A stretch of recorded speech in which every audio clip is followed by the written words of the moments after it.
come out. Now the way I got this control, it isn't quite how they showed how to have it set up from the factory, or from the people who supply the headlights. Basically, you got your headlight assembly here, and from what I've read in the manual, the black with the white stripe and the black with the blue stripe are the positive, and just the pure black is your ground. So what I did is I got myself with a kit. You came with a wiring kit to plug in, and I have my positive lead going straight to a three-way switch that they supply. Now this switch is a single pole double throw, meaning that if you connect the positive in the middle down here on the bottom on the prongs, depending on if you have a switch that way or if you have it switched the other way, it just diverts the power to that way. So, or to whichever direction. Like I have one going to the CFL.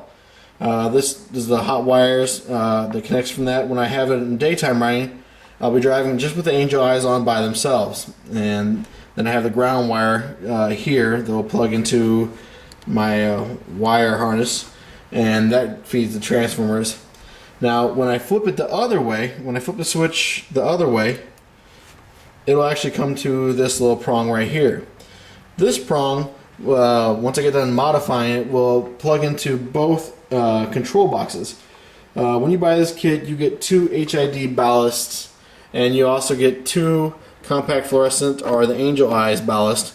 You also have a control box. You have 2 of them. Your control box connects to your h.i.d. ballast, and your control box also connects to your, on the other one end, it's got a 20 amp fuse and a ground that connects to your battery. I'll be chopping those and wiring both boxes together. And then when it comes up to here, here's your control box. This controls whether your h.i.d. is on or off. If I remember right, or from what I got in the manual, the brown wire is your low beam and your blue wire is your high beam. I'll be connecting both boxes together where I only have one single plug, solder these together and make it where it can come apart. That way if your bike ever has to be disassembled by the factory, or by the servicing the bike, take the front off, they can still without having to be soldered together. So this will be plugging into here, which will give me my low beam. When your high beam's on, I'll have power through this one, and I'm also going to put a connector over here to the black with blue. The ground wire on this side will not be used. The black with blue over here will power onto the blue. When both of these are powered, you'll actually hear your h.i.d. projector. There's a solenoid in there that will actually change the mirror in there, which will give your high and low.